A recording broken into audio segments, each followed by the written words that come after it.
Second, one thing that I thought was constructive that they mentioned, that they had requested that their finance ministers get the IMF and the International Energy Agency to take a look at the oil, the surge in oil prices. Do we really have a good handle on why that's gone out of control, or we're still just speculating? Speculating about speculators, right?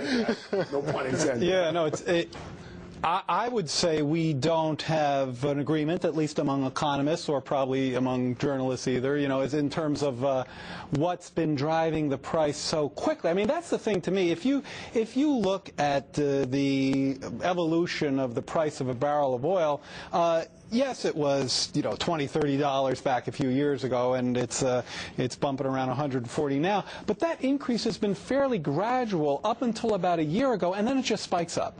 And typically, when you look at that kind of a change in the rate of growth, that kind of acceleration, you want to know what explains that shift in speed, right? What explains the acceleration?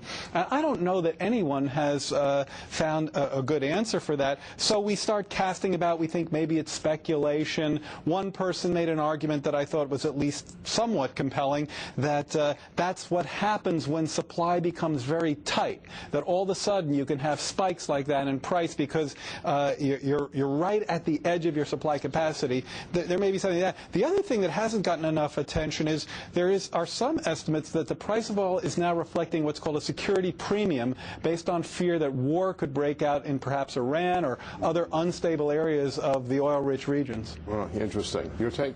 No, I agree very much with what Jared said, and so much of this is the psychology of things, and so much is what he talks about, the margin. You know, the margin, when you get close to that margin, prices kind of respond disproportionately. Yeah. You know, because everyone says, well, okay, demand's going up in China and to a lesser degree in India. But, you know, that's been an ongoing process. That hasn't, you know, changed this dramatically in the last 8 or 9 months. Meanwhile, the price of a barrel of oil has. Yeah. You know, but a lot of it is the psychology. A lot of it is the security question in parts of Nigeria. You know, you have rebels fighting. I mean, a lot of the oil-rich regions of this world are some of the most unstable regions. And we have two people out there right now trying to change all that psychology, and they probably will in a few months. Their names, John McCain, Barack Obama, U.S. presumptive presidential candidates. We're going to take a break right now. When we come back, we're going to check in and see what they've been doing this week. Really been battling it out over this economic issue. It has become the economic or the issue for the election. We'll talk about that more on our economic roundtable this week. This is American Dream on Press TV.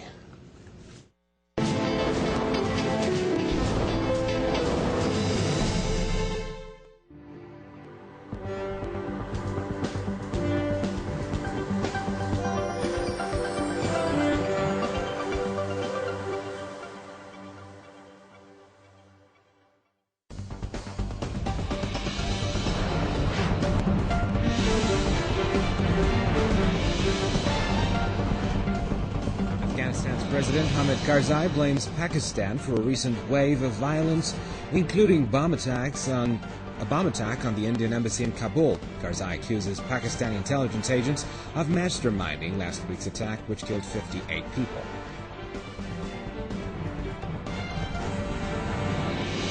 Iran's President Mahmoud Ahmadinejad says his country is ready to remove all international concerns regarding its nuclear program. He said Tehran welcomes negotiations, but will not accept any preconditions for the talks. Ahmadinejad also rejected the key preconditions set by the West, the suspension of uranium enrichment. The Arab League foreign ministers are meeting on Saturday to discuss the International Criminal Court's move to file genocide charges against the Sudanese president. The prosecutor asked a 3-judge panel to issue an arrest warrant for Omar al-Bashir. The Sudanese government says it does not recognize the decree. Russia says it never promised to back U.S. and British-sponsored sanctions against Zimbabwe. The Deputy Foreign Ministry says Moscow has not backtracked, as there was no such commitment. On Friday, Russia and China angered partners with their veto of a UN Security Council resolution against Robert Mugabe's government. The Venezuelan President Hugo Chavez has threatened to stop oil exports to the United States if ExxonMobil Corporation succeeds in freezing Venezuela's assets. The U.S. oil giant left Venezuela last year and is now locked in a legal battle over compensation. Chavez accuses the company of stealing natural gas and not declaring all the profits. An Israeli television station says 1/3 of Israeli troops returning from the 33-day war against Lebanon are suffering from psychological disorders. It says some 800 soldiers are dealing with serious mental problems even 2 years after the conflict. The war was announced a total defeat for the Israeli side. And the New Yorker magazine's cover depicting Democratic presidential nominee Barack Obama and his wife as insurgents has caused new controversy. The magazine calls it an art to poke fun, but Obama's camp has called the cartoon tasteless and defensive, intending to damage Obama's candidacy.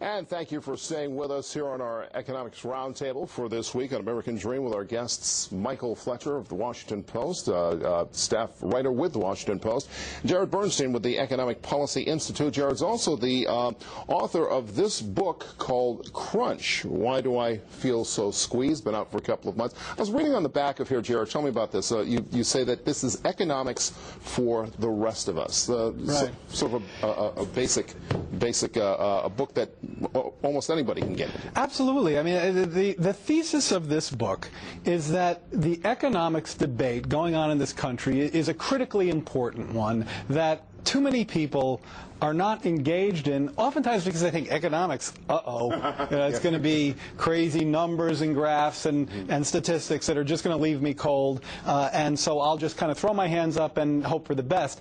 That, I argue, is actually a profoundly political act, because the economics debate, and by the way, you mentioned the campaign, I mean, there's no better example of the fact that the economics debate right now is one that has critical import and is going to have a ton of impact on the electorate, on people, on the middle class, on folks throughout the income scale in this country. So to throw your hands up and say this is just a bunch of fog and I can't find a way in is I think, a big mistake. And if Crunch is successful, it's really public education, really consumer education for economic policy, and it's supposed to be fun. Now, it's not for me to judge, but it does have a little bit of poetry in there and a couple of stories I made up. So, you know, I think it's been, people say it goes down pretty easy for this kind of thing. A fun economics book. I'm going to go right out and get this. That's looking forward to it. Hey, so listen, you got into it. You segued us into the election. There's been a lot of talk this week from the both candidates about the economics. As somebody once said, quote, it is about it's the money, stupid. Who's making traction with what they're talking about? Is it John McCain? Is it Barack Obama? Who's making traction? For example, let's just take one fact. McCain this week talked about reducing the corporate tax rate. Barack Obama said this is only going to benefit rich corporations. What do you think? Well, in microcosm of the debate right there. I mean, actually, both candidates have talked a lot about tax cuts, different kinds of tax cuts. You know, Barack Obama talks about, you know, income tax reductions for most Americans, and he's talking about additional stimulus checks. You know, I think, you know, the consensus would have to be he's been more in tune, at least, with the economic pain that we talked about in the first half of the show.